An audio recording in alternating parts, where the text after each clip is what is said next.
Ito po isahan. Budget na sila. Ay, ito mga karantuan pesos.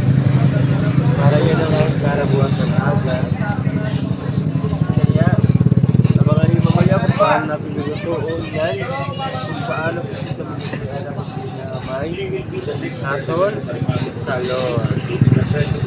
Kaya, watch and learn. Mga kapaksok, bye-bye!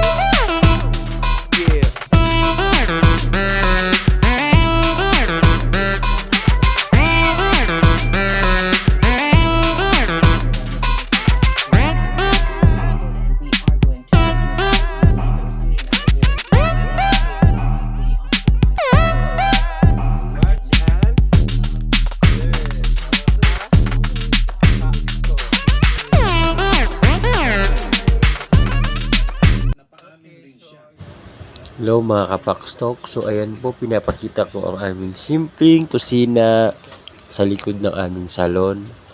Napakasimple lang po, ayan po yung lutuan namin. Gamit po namin butin sa pagluluto. At saka andyan po lahat ng mga pansahog sa ilalim, lagayan ng plato, at saka lutuan ng lahat ng mga kaldero na nandyan. Lahat ng gamit namin, mga helmets, tsaka banig. Iisa lang po ang lagayan dyan na po siya. Okay lang naman siya kahit masikip kasi meron naman po kami exhaust fan. So hindi man po masyadong mainit at saka hindi rin po nangangamoy sa loob. Kaya abangan niyo po ang aming mga next vlog. Thank you so much po sa always na pag-support na sa amin. Maraming salamat. Yan po, piniprito na namin ang aming ulam for tonight.